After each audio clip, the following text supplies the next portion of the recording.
Bueno, en primer lugar, buenos días a todos y a todas. Como siempre os digo, agradeceros vuestra asistencia.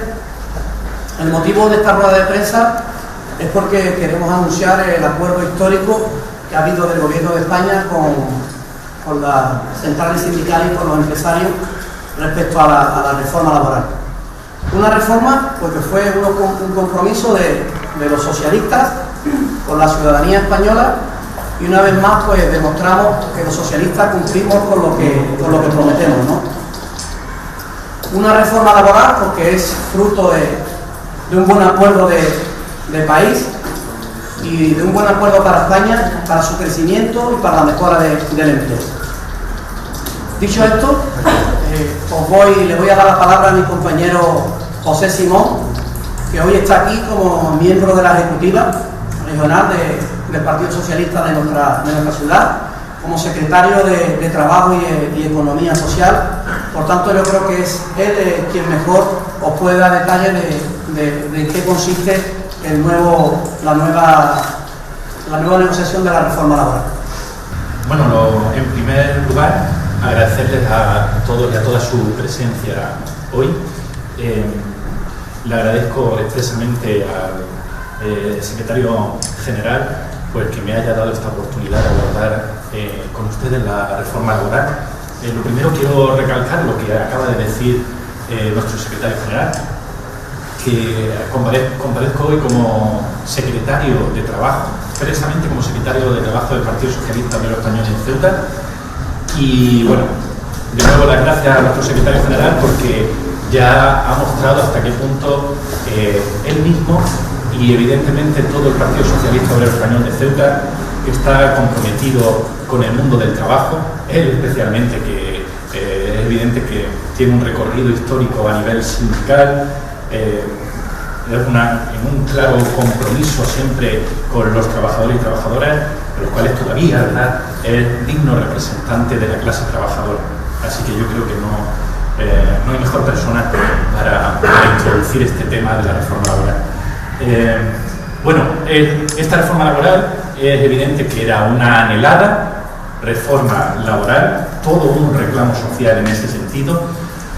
No solo la ciudadanía, también la ciudadanía de Ceuta necesitaba una reforma laboral que abordase e intentara acabar con la precariedad, sino que también ha sido una exigencia de Europa.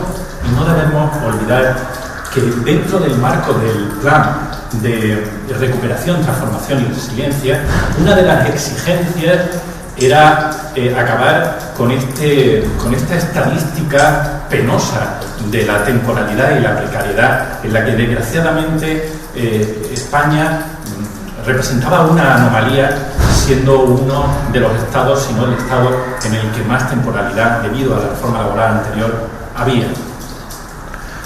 Por tanto, hemos demostrado una vez más que se ha cumplido con todo un compromiso electoral. Yo recuerdo cuando fui candidato para diputado en el Congreso, donde reafirmé el compromiso del Gobierno de la Nación para acabar con las partes más lesivas de la reforma laboral, y así se ha hecho. Los sindicatos, comisiones obreras y UGT así lo reafirman en sus declaraciones en estos últimos días. Se han abordado los temas más lesivos y más problemáticos de la reforma laboral. Luego hemos demostrado ante Europa que somos socios fiables, pese a declaraciones, ¿verdad?, de otros líderes de otros partidos políticos que intentaban de alguna manera desacreditar al gobierno de la nación frente a Europa y intentaban transmitir el mensaje de que no podíamos gestionar los fondos europeos y que no éramos un socio fiable. Hemos demostrado que lo somos, de tal grado que es un hecho evidente que vamos a ser el primer país en recibir esos fondos europeos, y lo vamos a recibir precisamente gracias a compromisos como el que hoy os transmito, el de la reforma laboral. Una reforma laboral que ha tenido un consenso amplio. Han sido 9 meses de durísima negociación con los agentes sociales y también con diversos ministerios para dar lugar a este acuerdo histórico. Recalco lo de acuerdo histórico sobre todo en cuanto a estabilidad se refiere, frente a la precariedad que sufríamos con la anterior reforma laboral, especialmente para colectivos vulnerables como nuestros jóvenes y nuestras mujeres, que vivían en el desasosiego permanente de la inestabilidad laboral. La inestabilidad impide tener un proyecto de futuro aceptable y viable. Desde ese punto de vista, desgraciadamente, el trabajo temporal ha sido algo muy extendido, ha sido predominante en nuestro mercado laboral, con un abuso clarísimo y objetivo de la temporalidad. El resultado que hemos tenido durante décadas de la antigua reforma laboral lo confirman los datos. A día de hoy, 7 millones de contratos tienen una duración de un día o 2 días, y eso no es asumible y no lo podemos aceptar de ninguna manera. Como digo, algo que debería convertirse en la excepción, y en la reforma laboral sí va a quedar expresa, algo que se debería convertir en la excepción, que es el trabajo temporal, había sido la norma. Para atajar lo que nunca debió ser la norma, a nivel de contrataciones en Ceuta, antes incluso de esta reforma laboral, ya se ha visto un aumento en cuanto a contratación indefinida se refiere. Bueno, pues sin duda esta reforma laboral consolidará sin duda esta buena tendencia, y esperemos, y estoy seguro que tanto mi secretario general como yo deseamos que lo que antes era excepción se convierta en la norma, y que la temporalidad se convierta en la excepción, y además que esté más que justificada. Paso, sin entrar en muchos tecnicismos, a hablar de un cambio sustancial en cuanto a contratación se refiere. Se reducen las modalidades de contrataciones, principalmente ad hoc, por causas productivas y por sustitución con derecho a reserva del puesto de trabajo, desapareciendo la figura del contrato de obra y servicio. Es cierto que la figura del contrato de obra y servicio ha sido una figura muy controvertida. La modalidad contractual del contrato de obra y servicio ha sido fuertemente cuestionada, no solo por la jurisprudencia interna, sino también por la jurisprudencia comunitaria. Y como he dicho en el inicio de mi discurso, la responsabilidad para con Europa, por parte del Gobierno de la Nación, es total. Y en ese ejercicio de responsabilidad desaparece la figura de contrato de obra y servicio. En cuanto a los contratos de una duración determinada, se reducen a la contratación, como ya he dicho, de circunstancias de la producción, que, como bien dijo la ministra de Trabajo y Economía Social hará unos pocos días en Televisión Española, estarán estrictamente tasados y delimitados en cuanto a su duración se refiere. Pero además de generalizar lo que será el contrato indefinido y limitar la contratación temporal, también se fomenta el trabajo fijo discontinuo para trabajos de naturaleza estacional. Hay algo interesante y es una buena novedad, que también podrán concentrarse en este ámbito las contratas y las subcontratas que hasta ahora se basaban en el contrato de obra y servicio. Es decir, podrán derivarse a esta modalidad de contrato, reduciéndose así la precariedad y refortaleciendo el contrato indefinido. Una de las mayores reivindicaciones que también se han dado, sobre todo a nivel sindical y con razón, ha sido la necesidad de recuperar la negociación colectiva. Esta reforma laboral recupera la negociación colectiva, dando una prevalencia al convenio sectorial sobre el de la empresa. Solo predominará el convenio de empresa si mejora las condiciones laborales. El hecho de que anteriormente, con la anterior reforma laboral, no prevalecieran estos convenios y sin embargo prevalecieran el convenio de empresa, posibilitaban convenios a la baja en materia salarial. Es evidente, y desde el inicio se ha mostrado así, que hay un compromiso expreso por parte del Gobierno de la Nación en dignificar el salario de los y las trabajadores. Es evidente, no solo con la subida progresiva que ha habido de un salario mínimo interprofesional que dignifica el trabajo y mejora la economía, sino que además lo tenemos en esta reforma laboral, porque el hecho de que vaya a prevalecer el convenio sectorial permitirá sin duda un crecimiento sostenible de los salarios, fruto, como ya digo, de una negociación equilibrada entre las partes. Dentro de este tema de la negociación colectiva, que ya lo comento a título personal, aunque no quiero hablar de mí mismo más de lo debido, pero siempre me he sentido muy identificado con la lucha sindical por la negociación colectiva. Creo que el desequilibrio en la negociación colectiva es un mal para la sociedad, un mal para los trabajadores y un mal para la economía. Y dentro de la reforma laboral anterior, lo más controvertido y lo que a mí a título personal me llevó a participar en la huelga general tan famosa que hoy no vamos a tener porque tenemos el consenso expreso de todos los agentes sociales, fue la eliminación de la ultraactividad de los convenios colectivos. Había que recuperar la ultraactividad de los convenios colectivos. Los convenios colectivos se prorrogarán hasta que sean sustituidos, restableciendo por fin el equilibrio entre la empresa y el personal asalariado. Con esto hay algo que yo creo que podemos, como secretario de Trabajo, creo que tengo que recalcar. Con este tipo de medidas tan importantes se evita negociar con una presión que era toda una espada de Damocles a la espera de que el convenio se pudiera perder. Ahora tendremos esa posibilidad de la prórroga del convenio colectivo con la mejora de los derechos de los trabajadores que ello supone. Y luego hay otra cosa que hay que destacar, especialmente en una ciudad como la nuestra de Ceuta, donde las carencias de formación son evidentes en nuestros parados, especialmente en nuestros parados de larga duración. También está muy presente la reforma de la formación. El contrato formativo, con formación en alternancia, se ve reforzado en esta ley. De hecho, se crea un único contrato formativo con dos modalidades diferentes. La formación en alternancia con el trabajo por cuenta ajena, y esto es importante, donde la formación será la parte sustancial del contrato, con tutorización incluida, y el desempeño de una actividad laboral destinada a adquirir una práctica profesional, especialmente para las personas titulares. Voy ya acabando con la intervención, porque ya digo, tampoco quiero agobiar con tecnicismos. Sí que quiero dejar claro dos cosas especialmente. Recalco que esto es un acuerdo histórico. La ministra de Trabajo y Economía Social hablaba del acuerdo tripartito, ¿no? Lo decía de una forma metafórica, en el sentido en que tiene el visto bueno del Gobierno de la Nación, por supuesto, pero también de sindicatos y patronal, incluida la COE y CEPIME. Tenemos muy en cuenta a nuestras pequeñas y medianas empresas y los fondos europeos van encaminados a ello.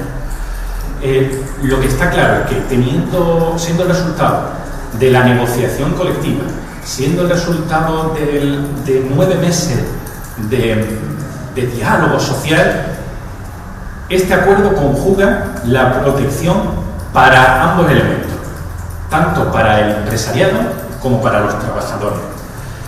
Sobre todo cuando pienso en algo que permite una protección tanto para los trabajadores, y lo estamos viendo con esta limitación del contrato temporal, y para las empresas, tengo que pensar inevitablemente en los expedientes de regulación temporal de empleo, en los ERTE. Miren, en la crisis anterior, lo que tuvimos, y ya llegué a escuchar a personas muy relevantes, recuerdo a Gaspar de Amazares en una intervención en televisión advirtiendo de que iba a haber una crisis asiática, una crisis a la japonesa de 10 años, y el tiempo le dio la razón. Fue una crisis que duró una década. En esta crisis hay una clara diferenciación. No va a haber una cronificación como si hubo en la crisis anterior. No se va a cronificar la crisis económica, porque de hecho es la única crisis donde el nivel de desempleo, afortunadamente, no ha ido en relación directa con el nivel de la caída de la economía. Es decir, no ha caído el empleo de la misma manera que ha caído la economía. Y eso ha sido sin duda gracias al colchón de los ERTE, que ha permitido de hecho que ya se haya recuperado los niveles de empleo anterior a la crisis. En el caso de Ceuta, aún más en ese sentido, donde hemos recuperado a nivel de desempleados los datos de hace una década. Hemos mejorado muchísimo en ese sentido, aún sin olvidarnos de todas y cada una de esas personas que aún siguen en desempleo en nuestra ciudad. ¿Qué es lo que sí se va a cronificar dentro de este mercado resiliente, como una y otra vez desde las administraciones nos recuerdan? Que hay que buscar un modelo que resista ante una adversidad como la que hemos sufrido. Sin duda, estos mecanismos de expediente de regulación temporal de empleo que salvaron 3 millones de puestos de trabajo y a cientos de miles de empresas En el caso de nuestra ciudad de Ceuta, salvaron a cientos de empresas y a más de 3.000 trabajadores que hubieran pasado a engrosar las listas del desempleo. Bueno, los mecanismos de ERTE se verán refortalecidos. Se incorpora como mecanismo permanente, y recalco lo de permanente, el régimen de fuerza mayor por impedimento o limitación. Una medida que se llevó a cabo como respuesta a la pandemia, que se añade al anterior ERTE por fuerza mayor. Así, se incluye en la definición de fuerza mayor temporal la fuerza mayor por impedimento o limitación de actividad por decisiones gubernamentales que proceden de experiencias obtenidas, de experiencias obtenidas como la obtenida desgraciadamente en la pandemia, por decisiones gubernamentales, incluidas aquellas orientadas a la salud pública. Por tanto, se incluyen elementos que proceden de esta experiencia, como he comentado, de la pandemia, tanto en los ERTE, ETOP, los de causas económicas, técnicas o de producción, como los de fuerza mayor. Se dará prioridad a la reducción de las jornadas sobre la suspensión de los contratos, se prohíbe la realización de horas extraordinarias y nuevas externalizaciones a la actividad, así como nuevas contrataciones laborales, salvo que las personas afectadas no puedan desarrollar sus funciones.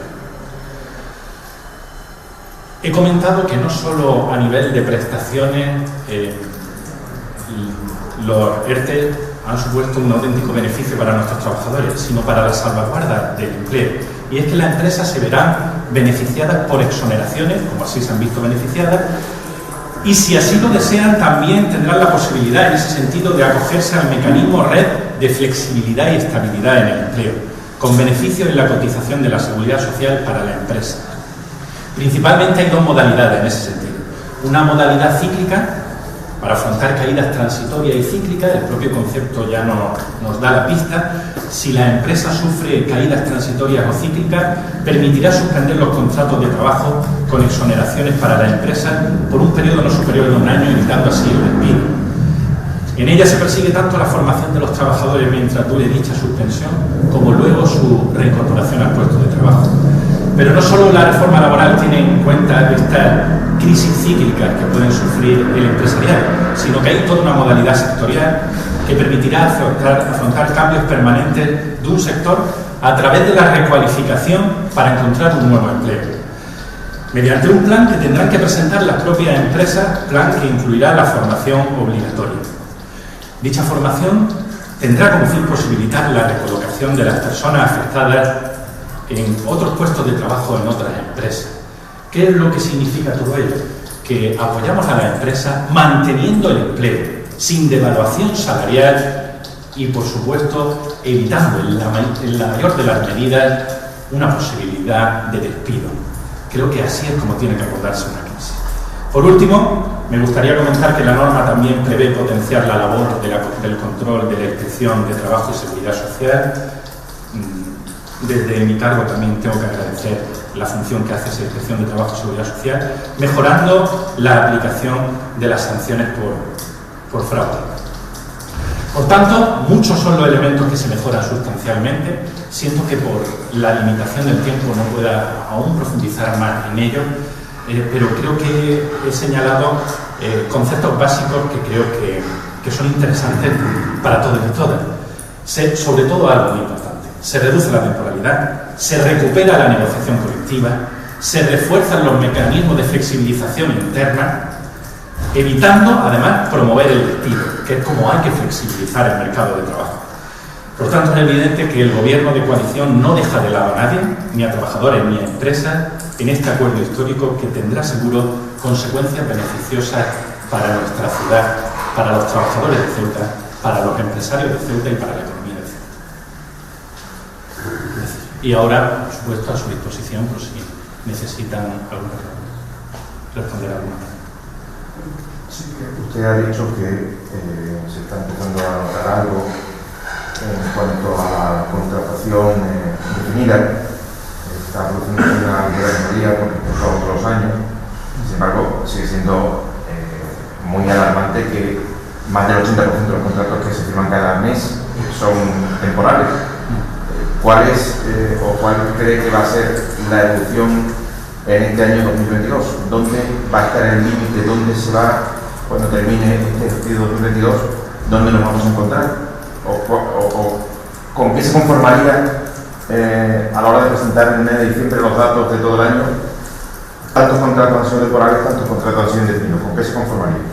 Bueno, lo primero, agradecer su pregunta, porque además sirve precisamente para confirmar por qué es tan necesaria la reforma laboral, aunque se hayan dado datos en los últimos meses, sobre todo los 4 últimos meses, favorables en cuanto a desempleo se refiere y favorables también en cuanto a contratación indefinida. Sigue siendo, como muy bien ha dicho en la pregunta, un dato inasumible e inaceptable, y tal es de inasumible e inaceptable que Europa no lo acepta, y una petición expresa de Europa era que dejásemos de ser campeones en temporalidad y precariedad.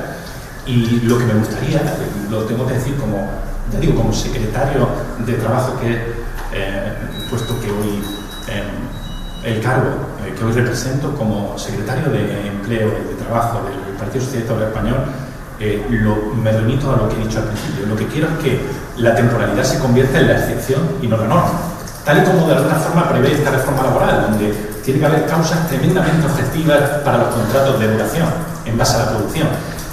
Pues eso es lo que desearía, que la norma, la reforma laboral, sirviera para que el día de mañana los datos al menos fueran a la inversa, y que mayoritariamente hubiese un contrato indefinido, que fuera la norma general. De hecho, la reforma laboral, en términos jurídicos, si me lo permite, aclara que se presume el contrato indefinido. Es el que tiene que de alguna forma generalizarse y ojalá que se convierta en un hábito la contratación indefinida frente a la contratación temporal. Sin darle un dato expreso, porque ¿quién podría dar un dato expreso en ese sentido? Sí que me gustaría que tornara y fuera un cambio drástico, de tal manera que lo minoritario fuera lo temporal y lo mayoritario fuera la contratación. Sí, bueno, en ese sentido, supongo que es consciente que la confección del empresariado COI y las contrataciones habitualmente pues no invitan precisamente, por la magnitud de las empresas, a tener contratación indefinida de manera clara. ¿Cómo se puede cambiar eso? ¿Cómo podemos decir que las empresas dimensionen realmente y apliquen la reforma laboral en todos sus sentidos? O sea, eliminar en la mayor parte posible la contratación temporal y ahondar en el ámbito de la contratación indefinida. ¿Cómo se puede hacer cambiar eso y que se note? Bueno, precisamente por eso nuestra reforma laboral es el producto de la negociación precisamente también con el empresariado, y son las propias empresas que van estoy seguro de ello, harán todo lo posible por atenerse a la normativa y crear empleos de calidad, y crear empleos de calidad conlleva esa perdurabilidad en el tiempo y hacer frente a la inestabilidad, que ya digo es una anomalía en el contexto europeo.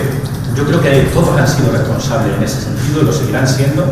Tal vez, desde luego, hará falta un cambio también en nuestro modelo productivo, económico. Tal vez es necesario también que en Ceuta no solo el sector servicios sea el sector mayoritario y se fortalezcan otros sectores, ¿no? Desde la industria a la construcción, pasando por otros nichos laborales que han surgido, ¿no? A raíz, por ejemplo, de nuestro régimen económico fiscal favorable. Bueno, pues yo creo que, y lo noto hablando con los empresarios, hay toda una voluntad de emprendimiento en ese sentido y de ir mejorando nuestro mercado laboral. Y mejorar nuestro mercado laboral incluye crear empleos de calidad. Yo creo que eso ya lo asume todo el mundo y por eso ha tenido este amplio consenso. Incidiendo en esa temporalidad, ahora mismo está una circunstancia que está provocando esta nueva reforma laboral y el COVID, y es que, teniendo en cuenta la explosión de contagios que está habiendo, hay muchas empresas que se están encontrando con la situación de tener gran parte de la plantilla de baja por enfermedad, y a la hora de tratar de sustituirlos se encuentran con que la reforma laboral actual les obliga a pagar el doble en servicios sociales y están declinando sustituir y a preferir incluso echar el cierre en algunos casos. No sé si han tenido en cuenta esto, si se prevé algún tipo de excepcionalidad para esto, o si se está trabajando en dar una solución a esta situación. No tengo constancia de una circunstancia mayoritaria en ese sentido. En fin, todavía supongo que es prematuro, ¿no? Y habrá que ir Bueno, ahora además tenemos la negociación con el resto de grupos políticos que esperamos que se sumen a un consenso tan generalizado entre trabajadores y patronal. Bueno, yo creo que nuestro mercado puede abordar todas las circunstancias que quedan recabadas en esta reforma laboral y que además se contemplan mecanismos de flexibilización, como los últimos que he comentado, el mecanismo de red, para ello, en forma de exoneraciones en cuanto a cuotas de seguridad social se refiere. Bueno, pues quiero pensar que se ha tenido muy en cuenta también ese tema de la flexibilidad, sin devaluar los salarios y por supuesto, sin promover el despido tal como ocurría en la anterior reforma laboral. Estoy seguro que habrá un margen de adaptabilidad alto en nuestras empresas. Uno de los aspectos más lesivos de la reforma de 2012 se supone que era la nueva regulación del despido, que no se ha tocado. ¿Por qué no se ha tocado? Por esto, yo comprendo que en una negociación no llueve a gusto del todo, ¿no? El secretario general de Comisiones Obreras, en una declaración que hizo ayer, habló a nivel nacional, abordaba precisamente este tema. Claro, todos quisiéramos ir desde nuestro punto de vista ideológico hacia los máximos posibles, pero en una negociación todas las partes ceden. Lo que sí está claro es que, pese a que haya ciertos elementos dentro de esas posiciones maximalistas que desearían abordar, y tiene su lógica, yo soy el primero que desearía abordar una temática como la que me comentan, la realidad es que se han abordado, y esto ha sido una satisfacción generalizada, cosa que no había pasado en reformas anteriores, se han abordado temas que eran especialmente lesivos, cumpliendo además con nuestro programa electoral, que era económico, que además tenía todo el sentido común y la racionalidad, y así ha sido. Ha habido cesiones, evidentemente, en un consenso todo el mundo tiene que ceder, pero si hacemos un balance de pros y contras, yo creo que el derecho de los trabajadores y trabajadoras sale claramente refortalecido. No más que hay que atender a la negociación colectiva o a la prevalencia del convenio sectorial para comprender por qué hay tal grado de satisfacción entre los sindicatos mayoritarios que han participado muy activamente en este consenso. En relación con la prevalencia del convenio sectorial, ¿eso cómo se va a aplicar? Por ejemplo, el caso del comercio, ¿no? Creo que el convenio sectorial de comercio de Ceuta es mejor que el de muchas conocidas cadenas.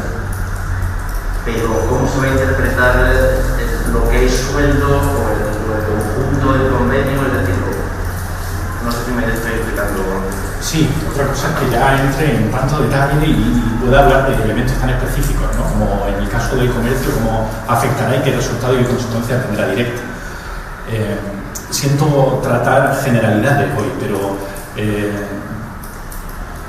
yo creo que el comercio y en general todos los negocios de nuestra ciudad creo que se pueden ver refortalecidos en el sentido además que el convenio de empresa solo prevalecerá si mejora las condiciones laborales que tiene el convenio sectorial.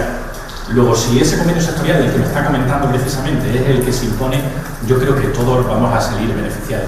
Insisto, también a nivel económico, porque la Unión Europea no frivoliza cuando precisamente demandaba para nuestro modelo que abordásemos este tema y abordásemos la precariedad y sobre todo la precariedad y el tema salarial solo se aborda en el momento en el que hay un equilibrio entre fuerzas, que además permite una competencia entre las empresas que se fija no por devaluar salarios, no a través de la devaluación de los salarios, sino a través de la mejora en la calidad del empleo.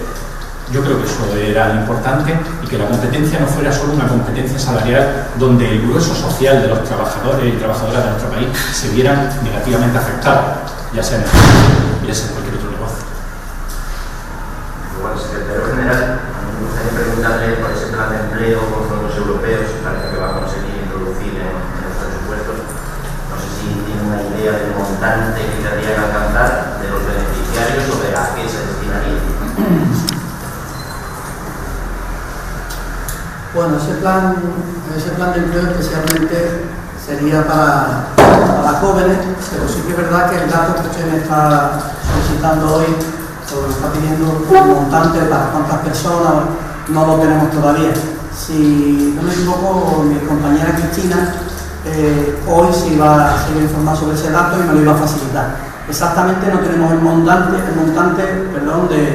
del dato exacto a las personas que van a beneficiar ese plan de empleo.